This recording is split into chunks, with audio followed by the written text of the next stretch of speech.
Assalamualaikum warahmatullahi wabarakatuh. Perkenalkan, nama saya Basma Ahmad Mazkur dari kelas Akuntansi Syariah 23C. Di sini saya akan menjelaskan tentang salah satu materi akuntansi untuk memenuhi tugas pengantar akuntansi, yaitu tentang laporan arus kas. Pertama, ada pengertian arus kas. Menurut Standar Akuntansi Keuangan atau SPK nomor 2, pengertian arus kas adalah laporan atas arus kas masuk dan keluar atau setara kas. Laporan arus kas harus melaporkan kas selama periode tertentu dan diklasifikasikan menurut aktivitas operasi keuangan, investasi, dan pendanaan. Sedangkan menurut Otoritas Keuangan, definisi arus kas yaitu aliran dana yang mencerminkan perpindahan dana melalui suatu bank. Arus kas ini bisa disimpulkan sebagai aliran dana yang menunjukkan sumber dana dan penggunaan dana atau cash flow. Selanjutnya ada tujuan laporan arus kas. Tujuan laporan arus kas adalah untuk menyediakan informasi yang relevan tentang penerimaan kas dan pembayaran kas suatu perusahaan selama satu periode. Laporan ini membantu dalam evaluasi entitas, kemampuan dalam menghasilkan kas dan menyamakan kas dalam waktu tertentu, serta dalam penyebaran struktur, besaran waktu, dan penyalakan arus kas masa depan. Selain itu, laporan arus kas juga berguna dalam membantu pengambilan keputusan, analisis kinerja, dan pencernaan keuangan perusahaan. Laporan ini berguna bagi pemakaian untuk menilai kemampuan perusahaan untuk memasukkan kas di masa yang akan datang. Yang kedua, ada penilaian kemampuan perusahaan untuk memenuhi kewajibannya yang membayar kegiatan ekstern, dividen, dan keperluan dana. Yang ketiga, ada penilaian alasan-alasan perbedaan antara laba bersih dan kaitan dengan penerimaan dan pengeluaran kas. Nah, yang terakhir ada penilaian pengaruh investasi baik kas maupun bukan kas dan transaksi keuangan lainnya terhadap posisi keuangan perusahaan dalam satu periode. Selanjutnya ada apa sih manfaat laporan arus kas? Nah, manfaat laporan arus kas yaitu laporan arus kas memiliki beberapa manfaat bagi perusahaan, yaitu yang pertama ada menyediakan informasi tentang penerimaan kas dan pembayaran kas selama satu periode. Informasi ini membantu dalam evaluasi entitas dalam menghasilkan kas dan setara kas dalam waktu tertentu. Yang kedua, membantu dalam evaluasi struktur, besaran, waktu, dan kelancaran arus kas masa depan. Informasi ini membantu dalam pencernaan keuangan perusahaan dan strategis menyesuaikan finansial. Yang ketiga, menjadi dasar untuk menilai kemampuan perusahaan dan menghasilkan kas dan serta menilai kebutuhan perusahaan untuk menggunakan arus kas tersebut. Kas dalam penjelasan di sini dapat berupa saldo kas, rekening giro, aset setara kas, dan investasi yang sangat mudah dicairkan tanpa mengalami perubahan risiko harga yang signifikan. Yang keempat, membantu dalam pengambilan keputusan jajaran arah atau manajemen perusahaan untuk meningkatkan kinerja perusahaan. Yang kelima, menyediakan informasi bagi pemakaian laporan keuangan seperti menggambarkan posisi kas, apakah mengalami kenaikan atau penurunan. Selanjutnya yang terakhir ada elemen laporan arus kas. Nah, realisasi kas atau kas masuk keluar dikumpulkan ke dalam 3 jenis aktivitas yang selanjutnya menjadi elemen laporan arus kas, yaitu yang pertama ada aktivitas operasi atau kegiatan operasi. Arus kas masuk atau keluar yang berasal dari kegiatan utama perusahaan yang tercermin dari laporan laba atau rugi perusahaan. Aktivitas operasi meliputi pengaruh kas dari transaksi yang digunakan untuk menentukan laba bersih. Transaksi aktivitas operasi terdiri dari kas masuk atau penerimaan dan kas keluar atau pembayaran. Yang kedua ada aktivitas investasi. Nah, aktivitas investasi berkaitan dengan pemberian dan penagihan pinjaman serta perolehan dari pelepasan investasi, baik itu hutang maupun ekuitas, seperti properti, pabrik, dan peralatan. Transaksi aktivitas investasi terdiri dari kas masuk atau penerimaan, yaitu penjualan aktiva tetap, penjualan investasi, penjualan aktiva tak terwujud, dan lain-lain. Nah, yang kedua ada kas keluar atau pembayaran pembelian, yaitu pembelian aktiva tetap, pembelian investasi, dan dari entitas lain. Ketiga ada aktivitas pendanaan. Aktivitas pendanaan merupakan aktivitas yang mengakibatkan perubahan dalam jumlah serta komposisi modal dan pinjaman jangka panjang perubahan. Dengan kata lain, aktivitas pembiayaan melibatkan pos-pos kewajiban dan ekuitas pemilik. Transaksi aktivitas pembiayaan meliputi yang pertama itu kas masuk, pinjaman uang, penerimaan investasi dari pemilik, penerbitan saham perusahaan, penerimaan obligasi atau surat utang lainnya. Yang kedua ada kas keluar pembayaran. Pembayaran kembali pinjaman pembagian pemilik, pembayaran dividen, pembayaran utang pokok kepada perusahaan lain, pembelian saham, dan lain-lain. Nah, di sini ada contoh laporan arus kas. Ini adalah contoh laporan arus kas tidak langsung, karena laporan arus kas itu ada dua, yaitu laporan arus kas langsung dan tidak langsung. Di sini saya memakai laporan arus kas yang tidak langsung.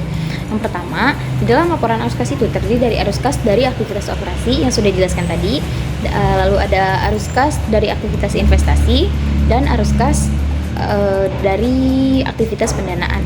Yang pertama, arus kas dari aktivitas operasi yaitu terdiri dari laba bersih. Nah, laba bersih ini angka yang ada di dalam laba bersih ini dihasilkan dari laporan laba rugi.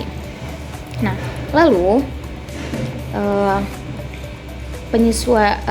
penyusutan aset tetap. Penyusutan aset tetap itu dihasilkan dari neraca. Nah, dari neraca yaitu dari hasil aset yang tidak lancar ini, penyusutan ini dihasilkan, dijumlah dan diselisihkan. Nah, lalu hasilnya itu ditaruh di penyusutan aset tetap. Nah, lalu hasil laba usaha sebelum perubahan modal kinerja yaitu tadi penyusutan laba bersih dikurang penyusutan aset tetap. Nah, selanjutnya ada piutang usaha. Dari piutang usaha, penyelesaian kerugian piutang, lalu persediaan barang dagang, persediaan perlengkapan kantor, biaya di muka, PPN masuk, hutang usaha, hutang pajak, bea masih bayar utang, sampai dengan PPN keluar, itu diambil dari neraca. Nah, lalu di semua itu dijumlahkan dan diselisihkan. Di sini tuh kalau di dalam kurung itu dikurang. Nah, lalu hasilnya itu yaitu kas yang dihasilkan dari operasi. Lalu selanjutnya pembayaran pajak penghasilan. Pembayaran pajak penghasilan ini diambil dari laporan laba rugi yang dimana hasil dari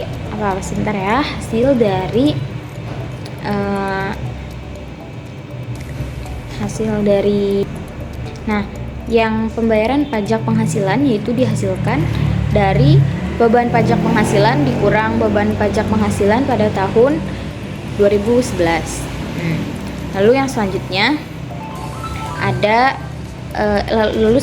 kas bersih diperoleh dari aktivitas operasi.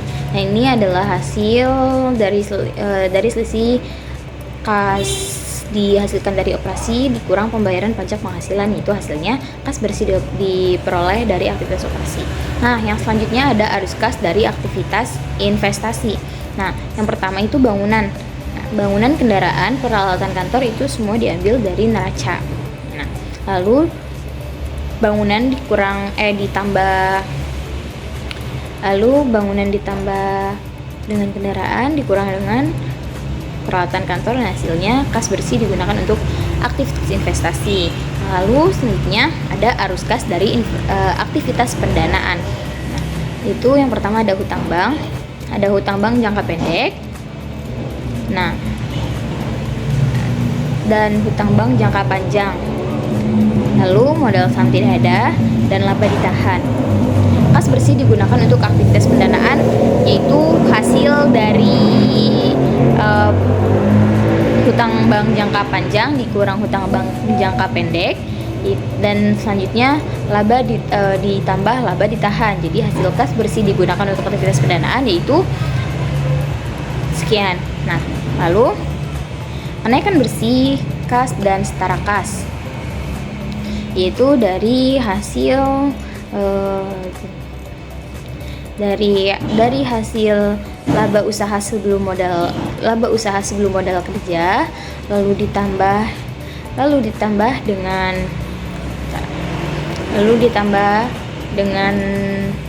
kas bersih diperoleh dari aktivitas operasi, lalu ditambah juga dengan dikurang dengan kas bersih untuk aktivitas ditambah, lalu ditambah lagi dengan